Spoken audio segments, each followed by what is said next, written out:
Are you? Are you? Mm-mm-mm. These headphones are on backward as fuck.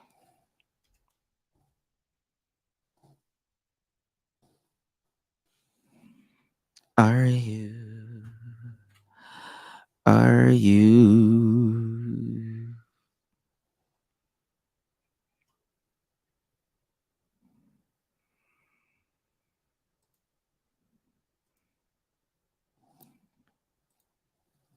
Are you? Okay. Let me share this. Let me share this. Let me share this link. Are you?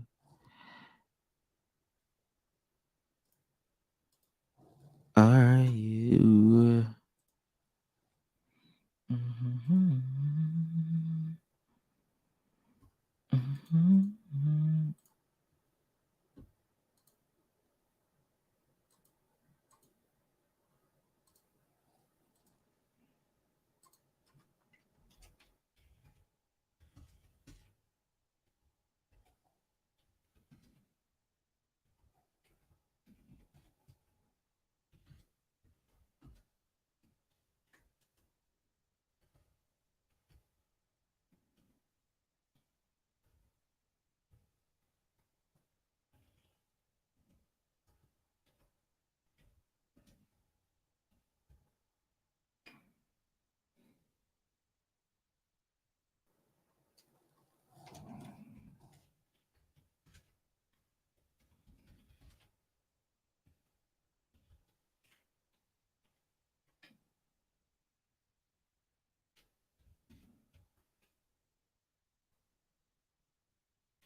Oh shit, I forgot. There could be somebody in here right now. I forgot I went live.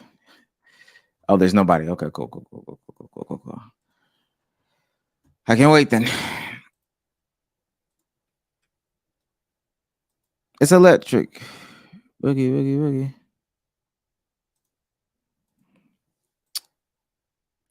boogie.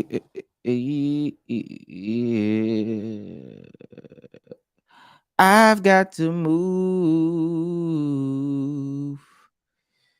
Let's take you. Yo, what's up, Texas boy? I'm not gonna cut my camera on for this. I'm not gonna cut my camera on. We can wait for a few more people to show up. I just think that this is the better way to do this besides whatchamajig? Uh besides just talking about it on fucking stream, or besides talking about it on spaces and shit like that. I think that this is the better way to go about doing this. This shit is pissing me off. And it's pissing me off because I believe people don't know what they're talking about. I think that that's the main thing. People just, more often than not don't know what the fuck they're talking about. Again, not going to uh not going to whatchamajig? Oh shit, I didn't mean to do that. Not gonna cut my camera on. But I want to get into this video because I want people to really like see what I see. And maybe I'm tripping. Maybe I'm tripping, so that could be it. This is and I'll drop the Q&A link, all that stuff. This is one free for all. I think there's too much on Doc Rivers. So this is B-ball breakdowns. Uh This is B-ball breakdowns attempt to slander Doc Rivers. I think that Doc Rivers has problems. Please don't get me wrong. I think that Doc Rivers has problems. I think that people are doing just a little bit too much. Rasheed Wallace gave us some insight. I think that they're doing just a little too much. So he talks about how he doesn't do adjustments. Cool, blase, blase, blah, yada, yada, yada. All right, the nigga doesn't do adjustments.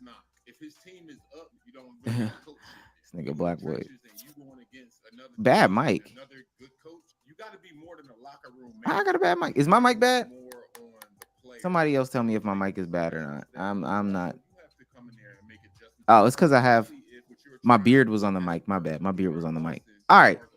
Fuck this. So what Rasheed Wallace is basically saying here is that Doc Rivers is a man of like not making adjustments. It's on the players. And that's his philosophy for coaching. A lot of people's philosophies for coaching is different. So I'm, if you go into a situation accepting that, that's fine. I think that's why they've always had teams with good point guards, good to great point guards. Cool. Let's keep going. 16 game sevens throughout his career, and his record does not compare favorably to many of the great coaches. Okay. Even at home, he barely broke 500, despite the home team winning over 75%. I decided to examine the moment their team started talking about examining the moment, blah, blah, blah, blah, blah. I want to get into this. 3 days ago, when they lost in grand fashion to the Celtics on the road, going small against the two bigs of the Celtics and exploiting the mismatch from behind the arc. But what we saw starting in the second quarter was a team that completely fell apart on both ends of the floor. Despite Harden spinning Brown all the way around in transition, he not only just drops the ball out of bounds, but flails into Brown's face, earning him a deserved flagrant foul, turning a potentially solid 9-point lead into a measly 4-point dogfight. All right. So how oh my gosh. Cardiac. Jesus Christ, you perfectionist. James Harden losing the ball out of bounds. Is that Doc Rivers' fault? Yes or no? James Harden, unforced turnover, flagrant foul as well. How is that Doc Rivers' fault? That, to me, that can't be Doc Rivers' fault. I don't see how that's Doc Rivers' fault. As Niang doesn't bump down to the roll man and Niang doesn't bump down to the roll man. Now this is a fault of having a player like Joel Embiid. Cool, whatever. Earning him a deserved flagrant foul, turning a potentially solid 9-point lead into a measly 4-point dogfight as Niang. Joel Embiid on the ball, getting that Al Horford screen. PJ Tucker is in the chase right now. Now, I don't know what their game plan is. I don't see why Niang can't switch on to Jason Tatum here.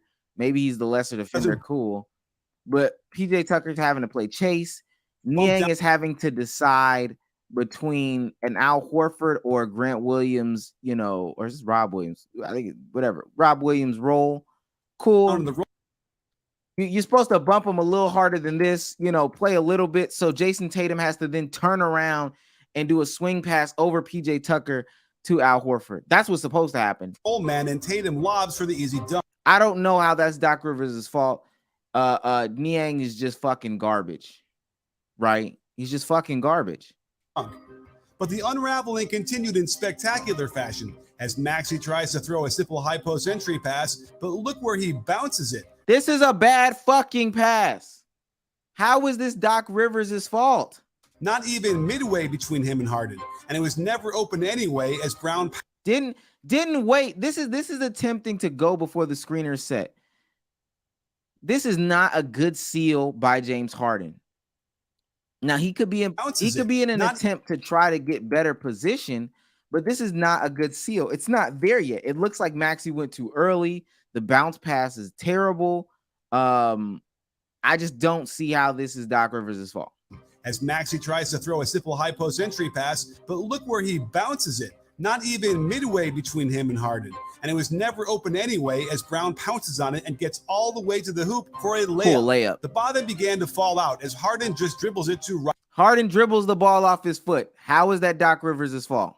Robert Williams. And on the other end, they were able to get back into defensive position okay, but at this point, Tatum already has 14 points and wants to get cooking. Why isn't PJ Tucker parking himself on that left block with Embiid zoning up? Now, is this PJ Tucker's fault? Is this the defensive scheme that they decided to go with? I don't know. But make Tatum make the longer pass, which he doesn't like to do anyway. The backside, this is awful. To the dunker spot. As a result, he's not there when Tatum spins and there's no help to stop the layup from going in. Come on, bro. But that's cool if that's what it is. I don't even want to be too critical of the players here. I don't want to be too critical of the players, but come on, what are we doing? I have no problem with going down low to Embiid, although for the series, Horford had pretty much manhandled him one-on-one, and he promptly blows the little bunny hook. He blows a shot. Also important to know, James Harden is just drifting. He never wants the ball back. Never wants the ball back. Don't see how this is Doc Rivers' fault. Manhandled him one-on-one, and he promptly blows the little bunny hook. Before we continue documenting this meltdown, I want to take a trip. Let's go back to the older shit. And it feels like there's a when they get into full scramble mode because they kind of double, but really DeClercq is just standing there, giving Tayshaun Prince a decent look. Tracy McGrady comes right back down and then blows this lob without any defensive pressure on him. Fucking Tracy McGrady pass. I'll give it on this double. That's a bad double. Maybe that's the way the defensive scheme is set up. Cool, I can give you that. Tracy McGrady's a fucking L passer. Tracy McGrady comes right back down and then blows this lob without any defensive pressure on him. Then they help foolishly from one pass away off the corner to the guy who had just catapulted one. How is that Doc Rivers' fault? Now, mind you, this is the Magic, so I don't want to give too much. This is an L team. Three-pointer in already, and he increases the lead to 7. And then a little bit later, they allow middle penetration way too easily, and it opens up a wide open. They shot allow middle penetration. That just about ended the game here. That's Doc Rivers' fault. These game 7s are riddled with mistakes made from the pressure of the moment, more so than what Doc's opponents were doing. Let's cut to 2005 against the Pacers, smoking a fucking layup. Just like in 03, this downward spiral starts by giving up a wide open three-pointer as Paul Pierce falls asleep. Paul Pierce is just not there. That's Doc Rivers' fault? Is that Doc Rivers' fault? Be honest. And let Stephen Jackson swish one to increase the lead. Next, Pierce comes off that pin down on the left side, and Jackson just pokes it away. Nigga just lost the ball. How is that Doc's fault? Which forced him to foul in transition, where the Pacers got 2 more points from the foul line. It was Ricky Davis's turn to try a foolish wraparound pass with no space inside, as the Celtics are unraveling before our That's a bad Ricky Davis pass. How is that Doc Rivers' fault? eyes. A little later, the third quarter, when you need the defense to be on point, Delonte West decides to neither double nor guard his man, hovering in no man's land as they give up an easy layup. I don't know what the fuck. I don't know what Delonte got there. Delonte West right there. I don't know what the fuck he's doing. I don't know how that's Doc Rivers' fault. I don't know what the fuck is going on in Discord?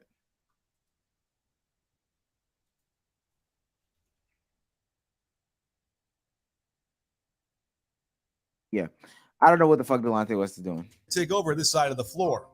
They try to do it again with an almost equally ineffective double of the post. No one can get close to the shooter, and an 11-point lead in this game is practically a blowout. I don't even know who that was that just shot it. There isn't anyone guarding Davis on the perimeter, yet he just forces this pass into the post on a terrible angle. This is a bad pass. There isn't anyone guarding Davis on the perimeter, yet he just forces this pass into the post on a terrible angle. And to end the game early in the fourth, they offer help on the ISO from the one guy you can't help off of. The pass is too easy, the shot too open, and it's another Game 7 blowout for a Doc coach team. We finally get to some HD footage by 2009 when Orlando ends the defending champ season in the second round. As a coach, I can't argue with the quality of shot they get, but this is Kendrick Perkins, who never met a blown layup he didn't like. Kendrick Perkins blows a fucking layup. That's Doc Rivers' fault? It was interesting how three-point shots tended to start the meltdowns for Doc's teams in Game 7s. And this isn't terrible defense by Ray Allen, but Mikael Pietrus came to play. The Magic were one of the early modern offenses with plenty of shooters and lots of attacking closeouts. So credit to the Celtics defense for good rotations all around until Allen just fouls Courtney Lee as he's getting blown by for the and one.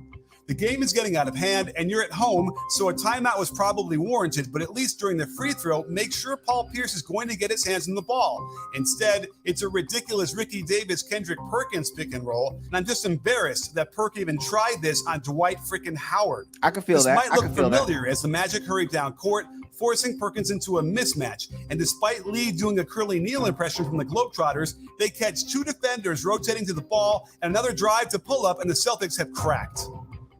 They end it completely off. I don't know what's going on here. Why is Scalabrine and Kendrick Perkins in the game? What's going on here? this skip pass when all Big Baby has to do is catch the ball that's basically thrown right at him. Instead, Dwight makes it 2 free throws. Is that Doc Rivers' fault? And the route is on. Over and over again, these are examples of what a team looks like when it's not very well coached. You may remember this slugfest in the 2010 finals. And I guess Rondo throwing the ball away like that is Doc Rivers' fault. You're right, because they're not well coached. Not well coached. While it wasn't a blowout, it had all the hallmark mistakes of a Doc coach team in the Game 7. Rondo helps one pass away off of Derek Fisher of all people, and the 3 is like 6 points in a low-scoring game like this one. This is veteran Rondo. Still happened. What in the world did Pierce think was going to happen with this fake attempt at taking a charge? What is Paul Pierce doing? That's Doc Rivers' fault. How in the world can the Celtics screw up who they were guarding? Sheed wants to guard Powell, but that leaves Rondo on the 6'11 Lamar Odom, and KG has no idea where he's going. This is so in this specific play right here is what I'm talking about. And mind you, this is this specific stuff right here. I have a veteran team, 39 seconds left, 40 seconds left in the NBA Finals, Game 7, no timeouts left. Them screwing up who they guard when they just were guarding people, not too long ago. Rondo on the 6'11 Lamar, who they were guarding a charge. But after that, when we know who we're guarding, there's not how is this specific thing Doc Rivers' fault? How in the world can the Celtics screw up who they were guarding? Sheed wants to guard Powell, but that leaves Rondo on the 6'11 Lamar Odom, and KG has. And Rondo and Rasheed Wallace are pointing, Derek Fisher's in the corner right here. How is that Doc Rivers' fault? No idea. They're pointing on the sideline to Derek Fisher in the corner. KG turns back to see what the fuck is going on here, and then just spins around. How is this Doc Rivers' fault? Wandering around for several seconds and then not switching with Rondo. Now he's stuck dealing with Gasol on the roll, and there's no way Rondo is keeping him off the boards here after the Kobe miss. And this led to the free throws that ended the game. Wow. In the last game he coached for the Celtics, I can acknowledge they were outgunned versus the Heatles in 2012, but here we were anyway in a Game 7 where anything could happen, and Paul Pierce lets Dwayne Wade just take his cookies from him. You said is Doc screaming, switching, or fighting through? In a crucial moment when I know it's going to be hard for us to versus tell. The Heatles in the and there's no and then not KG has no to guard Powell. So Doc Rivers is right here in this suit. This is Doc Rivers. But that leaves Rondo on the 6'11 Lamar Odom. Tom Thibodeau as well, I think. No idea look where at them he's both going. pointing. Wandering around look at them for both several pointing seconds, that there's somebody over here in this with corner. Rondo. Now he's stuck dealing with Gasol on the roll, and there's no way Rondo and is once keeping the him shit off is the set up, boards here it's after like, the what can we do? And this led to the free throws that ended the game. Wow. No, Bezos, I texted you because I wanted to see if you could come on because I really want to know. My brother texted me, says he was asleep. I really want to know, out of all these plays, because this is a Coach Nick video, and I know you got to stream later on. Maybe you were going to do this yourself. This is a Coach Nick video of him talking about how Doc Rivers is at fault in these situations. And let me. I guess I'll pull my fucking camera out. I gotta know, how in the fuck is this Doc Rivers' fault? A lot of this shit that I'm seeing is dumb players being dumb. Simple. Let me plug my camera in. No, this isn't a dupe. If you need the link, it's down there. I know we're only streaming to 11, but I gotta know how niggas think. Oh man, this is Doc Rivers is an L coach. Let me show examples, and then these are the examples of showing Doc Rivers is an L coach. This. Rondo's retarded. And I shouldn't say that, but Jesus Christ. He's an idiot. Kevin Garnett, great defensive mind. An idiot. And I'm supposed to sit here and say, yeah, Doc's got to be better? Why does Doc have to be better if you're just gonna play like an idiot. I have yet to see, and shouts out to the 7 that are here. I have yet to see anything based off of this video that says that anything is Doc Rivers' fault. I just have yet to see it. Hold on.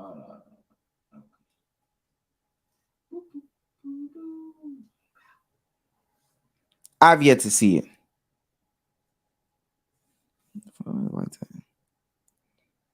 I've yet to fucking see it. Okay, maybe that makes it better. Come on, B-Souls, hop on. Hop on, Brian. In the last game he coached for the Celtics, I can acknowledge they were outgunned versus the Heatles in 2012, but here we were anyway, in a Game 7 where anything could happen. And Paul Pierce lets Dwayne Wade just take his cookies from him.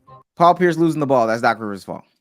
In a crucial moment when you know that LeBron was A, going to ISO, and B, make the open pass, KG shouldn't be held. Brush your teeth and hop on.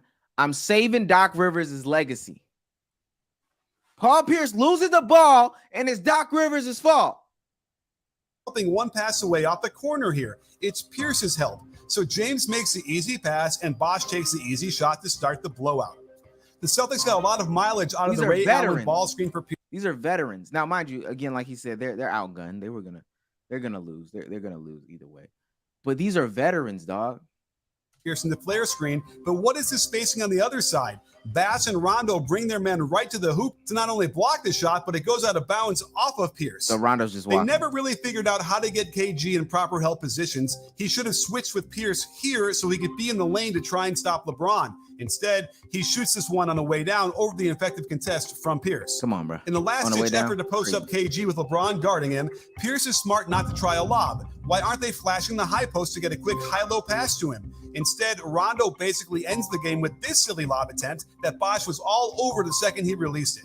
And out of the timeout, Rondo doesn't run the play that was called, which was to get it to Pierce coming off this flare screen. He simply wasn't the guy you wanted creating in this situation, and Bosh shows us why. All right, so they run a play. And Rondo just says, fuck it anyway, huh?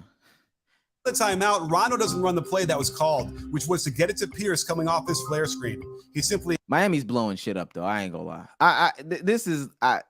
Miami's blowing shit up right now. So they don't really stand a chance in this one. But, okay. Doc calls a play. That's the play. That's the adjustment. And Rondo's not gonna run it no way. I guess so. But Miami's blowing shit up. This wouldn't have been a good pass to Paul Pierce either way. I don't think. Rondo doesn't run the play that was called, which was to get it to Pierce coming off this flare screen. He simply wasn't the guy you wanted creating in this situation, and Bosh shows us why. It's the 2015 Clippers-Rockets series, and if we're talking meltdowns, this one was Doc's worst. All right, here we go. I have to mention Game 6 because the Clippers got outscored 51-20 over the final 15 minutes of the game. This is the real meltdown happening, right? And that was without James Harden on the floor for a second of the fourth quarter.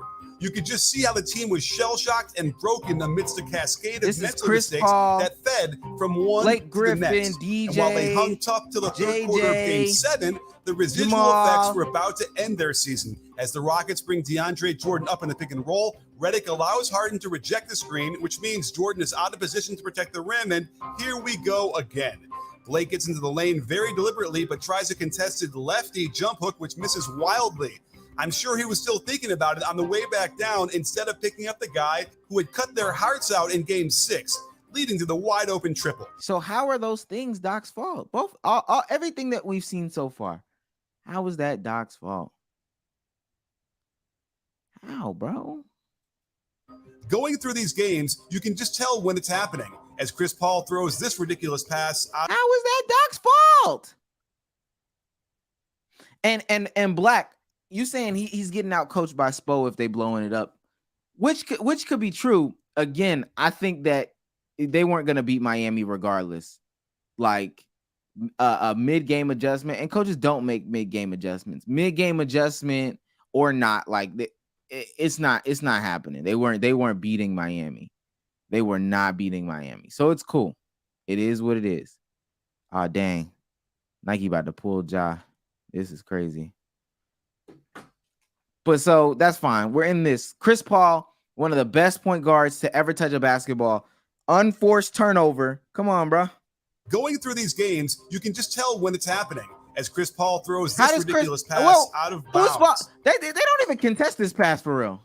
You can just tell when it's happening as Chris Paul just throws a bad pass. That's Doc's fault. Paul throws this ridiculous pass out of bounds. This is the third quarter, by the way. It's hard to see the beginning of the play, but it takes way too long for the remaining 3 Clippers to hustle back down the court. How is that Doc's fault? And as a result, Jordan has left the guard Prigioni and Redick on Dwight. DJ doesn't even really help here, just puts himself in a terrible position for the easy pass out and wide open 3. So because the other 3 players don't get back in enough time, that is Doc's fault. Cardiac, if I'm up 2s, tell me. You will often hear Doc say his teams didn't trust each other enough. Well, that's the coach's responsibility, as Blake's teammates leave him with no rotational support and Smith scores again. Hey, Jay Smooth getting off. I don't know. Doc can't do nothing about that. Blake, one, you need to be a better defender, but I understand what you're saying. DJ could have gave him a little bit more support in the middle. If Josh Move is getting hook shots off on Blake Griffin, hey, it is what it is. This was their last chance to do something with a call play from the sideline. If you don't think this was a team in panic mode based on this they play, call a play from the sideline, right? There's a Chris Paul is looking. There's a called play from the sideline. He takes off. Sideline. If you don't think this was a team picks up his fucking dribble. He sees the double, picks up his dribble. I don't know who that is. Is that Austin Rivers back there? Maybe if Austin Rivers is like in this position right here, more in the corner, Chris Paul can get a pass off here. I don't know what the play is. Chris Paul, best point guard in the world at this time, if I'm not mistaken. I don't know what year this is. Picks up his dribble as he gets doubled. Panic mode based. Throws a bounce pass. Based on this play. A bounce pass? What? Come on, bro. Be real. Well, Blake loses the ball, and that's Doc Rivers' fault. Come on, bro. Be serious. Are we being serious? I don't really know what to tell you. That's Doc Rivers' fault? Oh, because they in panic mode. They in panic mode? Come on, bro. Tell me how this play happened, and that's Doc Rivers' fault. This was their last chance to do something with a call play from the sideline. If you don't think this was a team in panic mode based on this play, well, I don't really know what to tell you. And this is why we have coaches to help their teams. Damn, man, Harden just laying Austin Rivers baby and yet this Clippers team would allow each mistake to build to the next until. Why does Blake Griffin do a spin move here? What the fuck? Pablo Prigioni isn't even looking at him. Let me show y'all this. Pablo Prigioni isn't even looking at Blake Griffin. They're about to screen each other. Pablo Prigioni is about to screen Trevor Ariza, and then you'll just have Trevor Ariza to defend, or Pablo Prigioni right there. Nigga, what are you doing? And you know what's crazy? Whether you backed it out, maybe if you shot the gap, there's so many things that you could have did right there. Your solution is to do a spin move through the gap.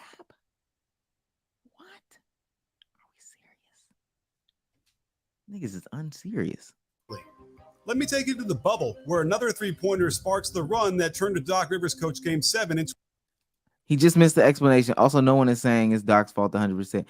All Coach Nick said was that this team they're in a panic. There is panic. Yo, this filter is nice as fuck. I ain't gonna lie. Hold on. Yo, Coach Nick, please, Coach Nick. I see you down there. The man, the myth, the legend. I would love to invite you on the Let's Keep It a Buck podcast tonight to explain some of this stuff. I would love to see it. I don't understand how Blake Griffin deciding to do a spin move is Doc's fault. They're panicking. This is Chris Paul and Blake Griffin. First team would allow each mistake to build to the next until the game was over early. Let me take you to the bubble, where another three-pointer sparks the run. That now I ain't gonna lie. I watched this. The bubble. Doc is messing up. Doc, you're a scrub. You're a scrub. The bubble. Hey, Doc is a scrub. 7:30 Eastern time, Coach Nick. It's a torch session. It's not. Let me say this. Let me get back on main cam. It's not necessarily a torch session against you. I think that as casual viewers of basketball, people that live on internet, Twitter, NBA Twitter, all these things, they can't really depict what is coaching and what's not coaching. And then the same thing for some of these organizations. I think some of these organizations fire coaches and they use them as their scapegoats. I really do. I really do believe that. I believe you had a job to do. You made a video. That's fine. I don't think people know when it's coaching and when it's not coaching. And a lot of these examples that you picked in this video, in my opinion, are not coaching. They're not coaching. I'm seeing veteran player after veteran player after veteran player blow it. Blow it. James Harden dribbling the ball off his foot. That's, and I know you're painting a bigger picture. I would 7:30 Eastern time. Let's Keep It a Buck podcast. We go live. I will DM you. Coach Nick says, "Oh, I think that explains it. His teams completely melt down over and over and over. I think the point was that how can these things continue to happen to the same coach over and over again?"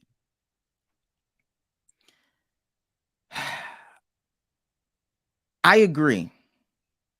Doc Rivers is not blameless. I can agree there. I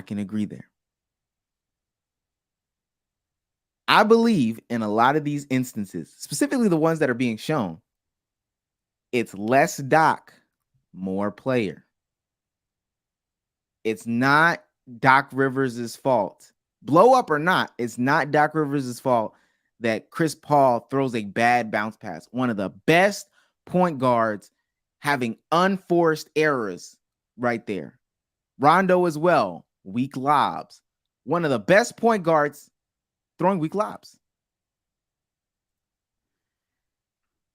This is crazy. Once you see where the blowouts start happening, it seems painfully obvious, but I hear you. I love you, B-Souls. Listen, we'll get the link out. I'll have B-Souls send you the link. 7:30 Eastern time tonight, if you're available. If you're not, it's fine. I'm bored, to be honest with you. That's why I'm doing this. But yeah, 7:30 Eastern time. Let's Keep It a Buck podcast. B-Souls, can you get Coach Nick the link once we have everything set up? Thank you. Let's get back into it. Doc Rivers coached Game 7 into a blowout loss. Immediately after, Paul George gets all the way to the rim, but throws a 2-foot bounce pass while in the air. That's Doc's fault. Now, I ain't gonna lie, this is Paul George panicking early, but Paul George, you've never been a facilitator. Not like that. I don't know who told you to jump and pass the ball under the rim. Stop it.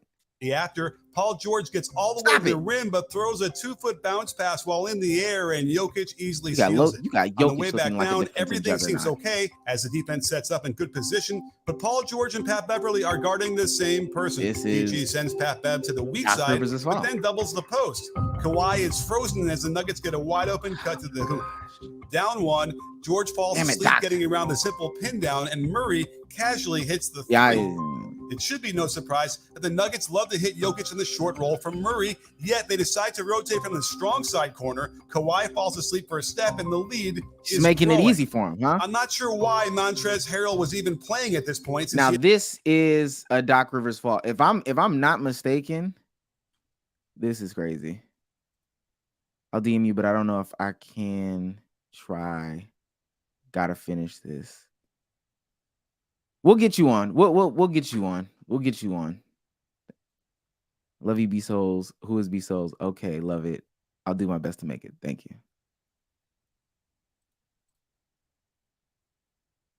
There we go. Oh, dang. That's funny. No, I'm not gonna lie. With the bubble Clippers, hey man. Because if I'm not mistaken, Montrez was getting like dogged in this series. I could be old here. This could be old Mar. This could be Oldmar. But Montrez was getting dogged in this series because he had no business being out there. He had been neutralized by Jokic, but here we are.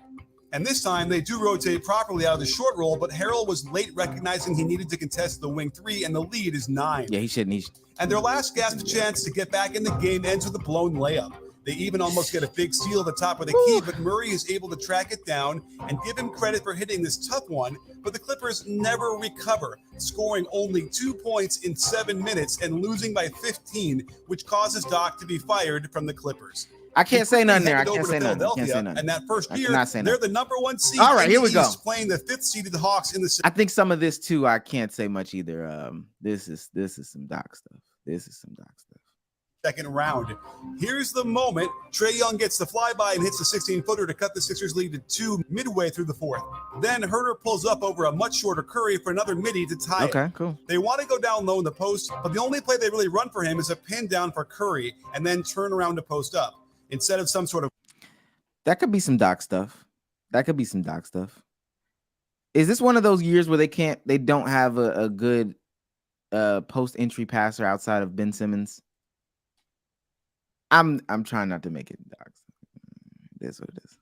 A cross screen or even rolling from a ball screen to the post. As a result, Capella can blow this up easily, and look where he has to go to get the ball. It's ridiculous they try to run the play again with no time on the shot clock, and Harris has to create something on his own and can't hit it. The Trae Young floater killed the Sixers all series long, primarily because Embiid wouldn't step up high enough to contest. And here he goes again on automatic pilot. Sorry. They continued to leave Curry in for his shooting, but it meant that Herter could feast, as the smaller Curry just couldn't do anything more than miss to stop him. And then we get to the infamous Simmons post-up. He gets a layup, but doesn't shoot it. So now, is this Doc Rivers' fault, y'all? And the more I actually look at this, because Trae Young looked like he's stepping away from Ben Simmons. Ben Simmons don't even look to go up. Yeah, I hate this nigga. Right, come on, bro. Let's be real. And then we get to the infamous Simmons post-up. He gets a layup, but doesn't shoot it. So the Sixers only come away with 1 point from 5 ball free throws. With the Hawks left to chase down a loose ball, why is Harris chasing Young out to the half-court line? The only way to give them a chance to score is to pull yourself out of position like this, and the rest of the defense can't recover. So in situations like these, I'll say this. In situations like these, at this point, people are panicking, scrambling, and if you as a coach can't, I don't know, rally your players to be just a little bit more calm, then, that's it. But as somebody who is supposed to be touted as a player's coach, I at least thought that's what Doc Rivers was doing. If we're saying that that's not what he's doing, that's fine. Sometimes I think that a lot of people let stuff get into their head. Right. Why is Tobias Harris chasing this ball out to the 3-point line? You in a foot race versus Trae Young, you're going to lose every single time. If Trae Young is going to shoot from that far, which I think Trae Young would, if given the opportunity, give him the space to do it. Let him blow it. Let Trae Young blow it. Stop, but stop though. Because it's not like we're not talking about veterans. That stuff right there is what I hate. When did I choke? Oh my God. That stuff right there is the stuff that I hate the most. That panic is a characteristic of a poorly coached team. That gets you playing bad defense. That gets you losing your guy, falling asleep. Like that is that what that does? If that's the case, somebody let me know. Look at the effort. Look at the effort that's put up right after this. Chasing Young out to the half-court line. The only way to get a chance to score is to pull yourself out of position like this, and the rest of the defense. Tobias does a half-ass effort, does the good old reach around. Hey, I did something. Hey, come on, bro. Defense can't recover. Come on, bro. Let's be real. Look at this ridiculous spacing as they don't get Embiid in the block, but hope he can create a good shot with his back to the basket from the elbow. He goes up weak, and the end is near. As you have to wonder why. Now that's John Collins. There's a couple things. There's a couple things that I have issues with this. I promise y'all, I'm having a hard time seeing it. Tobias Harris gives this ball to Joel Embiid out here. Okay, this seems fine. They get Clint Capella off him. And to be honest with you, he's in a pretty advantageous place. Like Clint Capella, Joel Embiid out here, not at the 3-point line, high post, whatever. Kevin Huerter's over here on Seth Curry. He can't leave.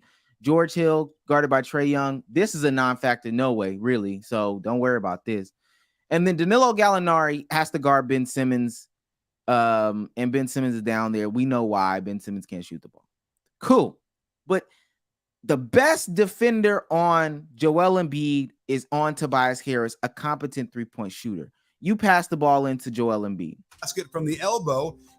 Your first thought process is, as he's backing down little John Collins, baby John Collins, into what is already going to be a clogged up paint, because we know Ben Simmons, we know about his offensive limitations. Your first thought process as Tobias Harris is to do what? Give him some floor spacing, right? It's to give him some floor spacing. I think this is great. Space it out. He should be able to put John Collins underneath the rim. I know what Jokic would do here. Goes up weak and the end is near. Why is Tobias cutting towards the rim? For the rebound? Joel Embiid is still on his attack. Why is Tobias Harris cutting towards the rim? Why is he not trying to maybe get in some space up here, some space up here, some space over here? There's a lot of space. Free throw line up to attempt to get a quick pass. Why is he taking Clint Capella? Here, as you have to. Now Clint Capella is in contest range off of a post up. Now I think Joel should have kept driving it in. But why did he bring Clint Capella down? Wonder why Doc's team struggled to get big plays from his stars so consistently. Why are we serious? Keep seeing the other team raise their level of concentration so consistently to make the game-winning plays? Now that's a good question. That's a good question. Why is it that we see other teams start to raise their level of play, and we see these teams start to lower their level of play? And what I wanted to point out something, and Coach Nick does point it out in this video. Some of these guys buy into it. Like, they really, really buy into it. The lore of Doc Rivers, the Game 7-ness of it. Like, they really, really, really buy into it. And somebody who has a sensitive personality, like some of these players on this specific Sixers team, and even the one that just recently lost, they have some really sensitive guys. So when you see Trae Young make a shot, watch the body language of Joel Embiid and watch the body language of Ben Simmons. Watch it. And the other team raised their level of concentration so consistently to make the game-winning plays. It certainly doesn't help when you see one of the biggest mistakes of the playoffs made here as Thibault tries to contest from behind and nails Huerter in the head for 3 free throws. It wasn't surprising to see Doc call for an ISO out top for Embiid instead of near the basket, and it also wasn't surprising to see him meekly turn it over on a spin. It's Danilo Gallinari. Yo, this is why I can't stand Tobias Harris, dog. That's why I can't stand Tobias fucking Harris. Look at Tobias Harris. He's initiating the offense. He's the one that's getting the ball. They've got Ben Simmons off the court now. Now it's the end of the game, so you know, whatever. But I don't know. They're setting 2 screens for Joel Embiid. They think he Clay. Instead of near the back. There's a switch. There's a switch. George Hill now has Clint Capella on him. I don't know who that is in the corner. Is that Melton in the corner? I can't really tell. But I know that this is George Hill. I know that this is Seth Curry. So I know that they're going to have some spacing on this side of the floor, right? Tobias Harris, you stay out. Melton, if that's Melton, you stay out. We've got some good spacing here for Joel to attack. And what does Tobias Harris do, y'all? Tell me what Tobias Harris does. Sprinting. Look at this. Is a full-fledged sprint. Surprising to see him meekly turn it over on a spin move. Now he's going to turn this ball over But I think it would have been a little bit easier if he wasn't seeing John Collins. Why do you sprint to the rim, dog? Move to end the game. And that brings us to the end of the Celtics game, where they force Embiid to switch on to Tatum. And I don't blame him for getting blown by. Tatum can do that to anybody. But look at the body language. The end. Body language. If Doc can't recognize this is the moment, he will soon, as Harden could shoot the layup, but does generate an open look that Tucker has been hot on, but it's not even close. He just misses. On the blind pick action, Embiid has no choice but to switch on to Tatum, who's scorching at this point. He's cooking this check nigga. The bench. They literally freak out trying to get someone else to come trap in the corner, but no one budges. That's Doc's fault. Because that's the adjustment. That's the call, right? That's the call. Now, somebody can say the game is close. The game is close, dog. We can't even say like, they're shrinking under the pressure. The game is close. In that direction as he nails another three. Just put it Here's in his eye. another example of someone on the other team lighting it up on a Doc coach team, as Embiid again can't do anything on this rainbow. I ain't gonna lie, he can. The Celtics continue to load up on the Harden Embiid pick and roll, and the Sixers never came up with anything to combat it. Maxey needs to be cutting baseline here, and this looks so haphazard as they try to run a ball screen right into where Harden is standing. The ball gets deflected, and they get the worst possible outcome you could possibly get short of a pick six turnover. Al Horford manhandled Embiid the entire series, but it was no surprise. They just stood around and let Embiid isolate on him from the wing. Nor was it surprising that Horford blocked yet another one of his shots. Eesh. How about Embiid completely falling asleep on Tatum? I guess he was hoping someone else would run over there to help, but it's now a 15-point lead. We can't see what's going on other than a 3-on-4 where Harden just loses the ball and then falls down while throwing it out of bounds here before completely falling. Are those things Doc's fault?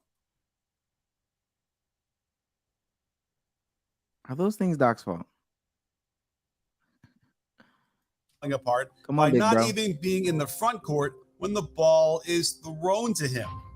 In the modern era, we rely so much on three-point shooting, and it's clear how closely tied the mental aspect is to making shots from outside the arc. Once the Sixers went into flight mode, you could clearly see why they shot 3 for 21 from behind the arc in the second half. Now I understand this, and I will say that this is a Doc Rivers fault. I will say that this is something that is a fault of maybe the new era even. Especially when you're supposed to have the best big man in the game on your team.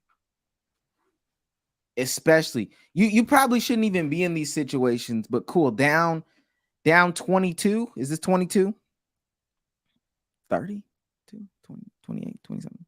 Down 20 something. Fuck it. Math is not there with me right now.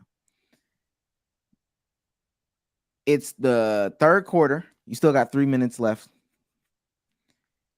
You don't have to continuously jack up threes, force fast shots, get things popping all the time. This is an early shot clock. Like, I know this is 2 for $1 here, as the kids would say, but you can clearly see why they shot 3 for 20. Hey, let's try to get our MVP a shot. 21 from behind the arc in the second half. They had no rhythm, no confidence, and Another Doc early had shot. no ability to shake them out of this mindset, which is why there was no comeback. Another early shot. And not square either.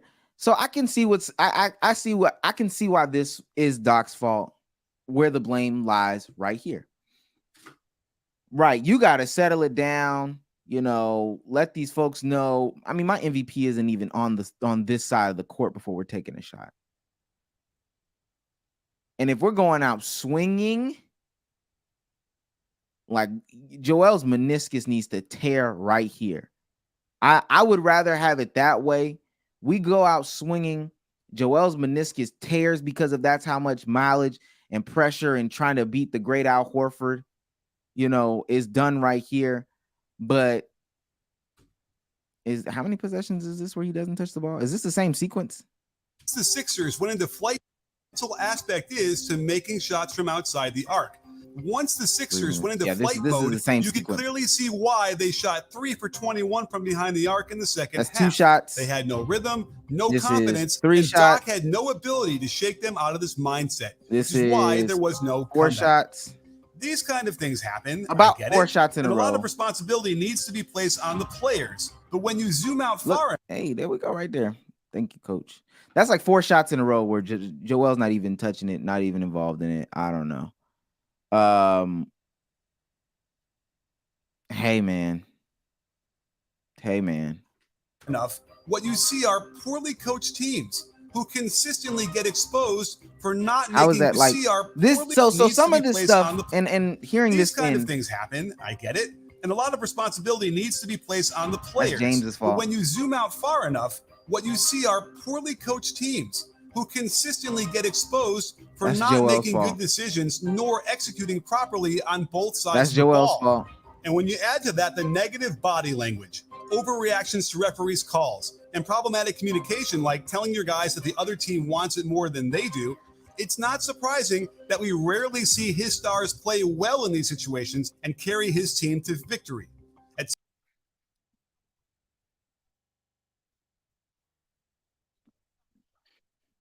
So let me say this. Cardiac is just the biggest glazer in the bunch. And if you want to come up, try to explain some of this stuff for yourself, blase, blah, cool. You come up, try to explain yourself, blase, blah. I think if you would like to paint a big picture, that's fine. You can do that. These mental lapses by these players, the unforced turnovers, just some of the limitations from a play style perspective. I think that all those things, would attribute to like a lot of these losses. Like this is just why these people lose. Doc has blame. Those things that he said at the end, I think I made a whole. I think I was the one who led the charge on the podcast when that happened last year, where somebody asked him, could Ben Simmons be the point guard of the future? And he said, I don't know about that right now. That's a big yikes. You should never say that as a coach. That was so awful to say. Probably the worst soundbite in his history. If you believe that, don't say that. Come on now. And then it showed in the ensuing summer when they had that whole drama with Ben Simmons. He goes out and puts this apology. Doc Rivers, he kind of tries to backtrack on it a little bit. That was terrible. That was awful. His composure, I get it. Maybe, probably not. All coaches have, they lose their composure or whatever. But it is what it is. I think that Doc Rivers has fault, and his fault is in his philosophy. I think Doc would make a good assistant coach, to be honest with you. If we're keeping it a buck, I think he would make an assistant coach. But I think we're in a place. I don't know why this can't happen. Why can't Doc just be an assistant coach? Why can't anybody feel like they could go to him with assistant coaching roles? I ultimately think that what's going to happen next, they're going to try to get like Mike D'Antoni in here because that's James Harden's guy. There's going to be a clash between the play style. There's going to be a clash between play styles in how James and Mike want to run the show versus how, Embiid and what's his name? Embiid and Mike want the show run. Like there's gonna be some problems there. I think that we give too much flack for Doc. I'm sorry. It's gonna be look at Bezos. This is the conclusion. I'm spoiling my hot take of the week over here, but wait. My bad. Wrong thing. Spoiling my hot take of the week over here. We just give too much criticism to Doc. Doc be blowing these games. Doc be doing this, that, and the third. He's a game 7 killer, blase, blah. I see a lot of veteran teams up and a lot of veteran teams make stupid mistake after stupid mistake after stupid mistake. That's what I see. That's exactly what I see. I don't think it's Doc Rivers. Not all the time. There's some times where I could definitely point out it's definitely Doc Rivers. That bubble, Montrez should not have been playing. Montrez should not have been playing. Tobias Harris cutting to the paint when Joel Embiid has clear matchup advantages versus a lot of these folks. What? That's Doc Rivers' fault. That's Doc Rivers' fault. What?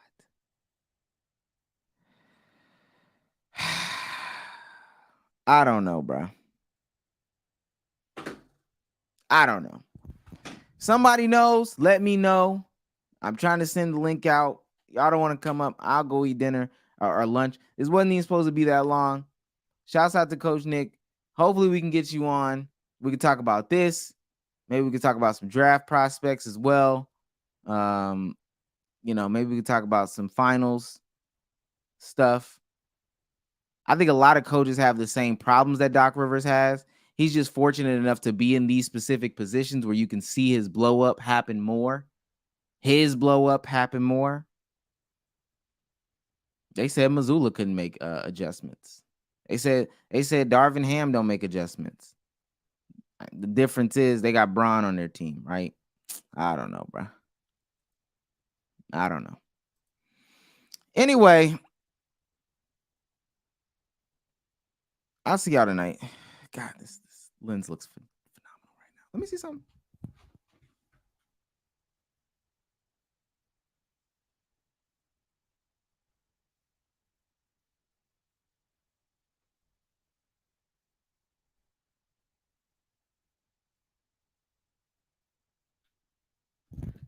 I feel like I look chocolatier. Anyway, all right, I'll see y'all later.